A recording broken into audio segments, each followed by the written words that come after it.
President Obama's plan to rescue underwater homeowners with a massive mortgage refinancing program may be coming with some serious strings attached.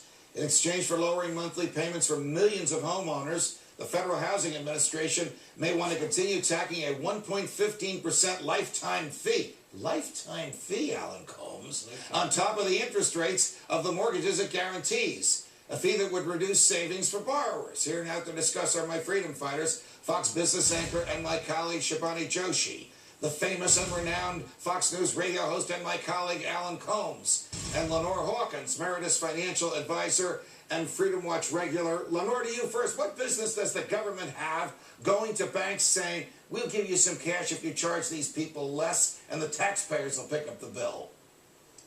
Oh, this is ridiculous. Here we go again with the government trying to artificially boost home prices in order to make people feel like they're better off.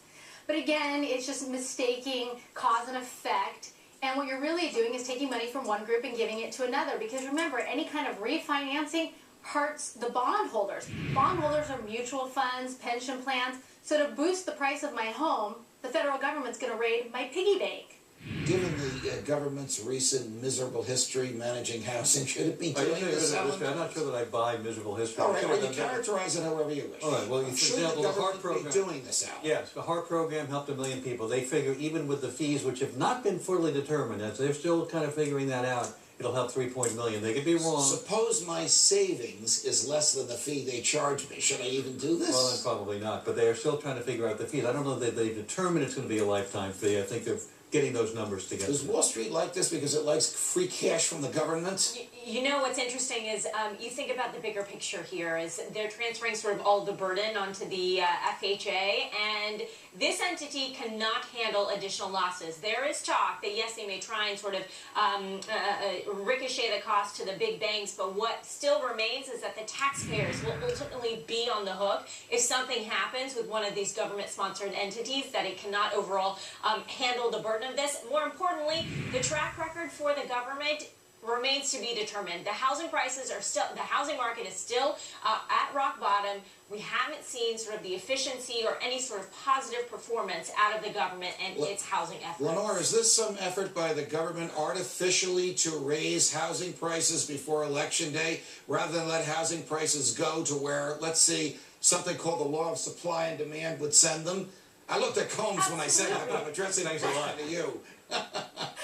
Absolutely. Well, all prices are determined by supply and demand. And the demand for housing is really a function of income levels, the stability of income, and the price of mortgages, meaning interest rates and how many mortgages are available. The household income from 1999 to 2007 was plummeting while housing prices went up 54%.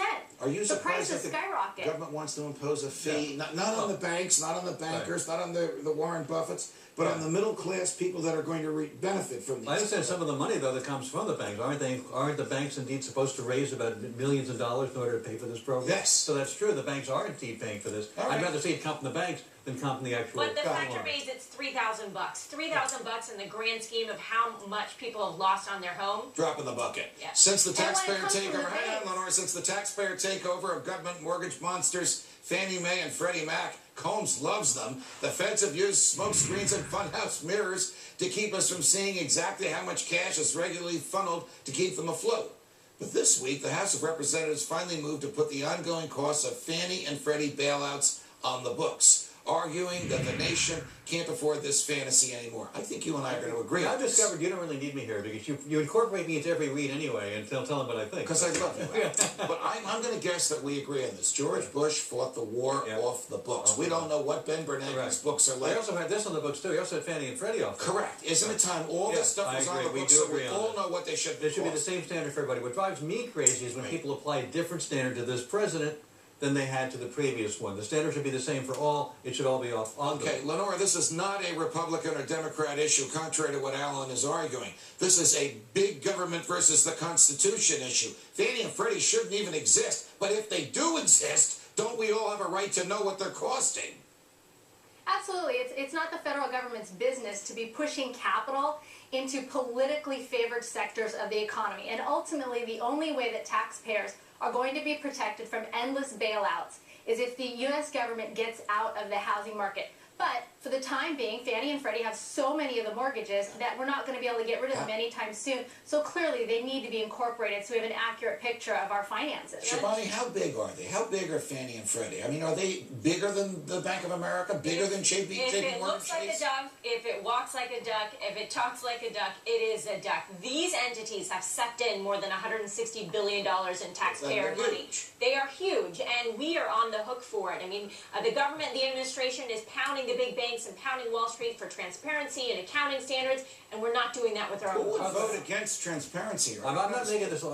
We shouldn't. I'm not saying this. I'm not making this left-right issue. By the way, I'm saying those who do make it one are the ones on. Well, agreed. I agree with you on that. I agree with you on that. But what I want to know is who would be against it? Will the president be against it? Because presidents are almost always with the establishment. Well, this president has run on the issue of transparency. I would hope that he would apply it to this. Alan, has this president run a transparent government? More so than the previous one. He kills people in foreign countries and claims he can get away. You and I have the same issues. Rendering, as you just suggested. Putting people in prisons in other countries, the renewal of the Patriot Act. You and I agree on this stuff. This is where you and I come Okay, together. do you think the president would want us to know what's going on with Fannie and Freddie, yes or no? I would guess if he favors keeping it off the books, then I would say no. What's the Wall Street reaction to us finding out how much red ink there is at Fannie? Well, I don't know at this point. I mean, I think that we already know that this is a money pit, and we've already put in billions here. But I think being accountable for it and putting it on the budget, the CBO budget, which is the sort of the holy grail for how we make decisions, I think will cause us to rethink how we are doing. Lenore, last question. We got about 30 seconds. Fannie and Freddie can only be bailed out by Uncle Ben's printing machine. Am I right? Who can afford hundreds of billions to go down a rat hole? Absolutely. That's one of the ways we're going to default is simply by printing more dollars. What else can you do? There's real losses. Here, you've got loans against an asset whose value has dropped dramatically. The only way that you can fix that outside of a default is to print. Got it. Got it. Shabani Joshi, Alan Combs, Lenore Hawkins. It's a pleasure, guys. Thank you very much for joining us. Did you know that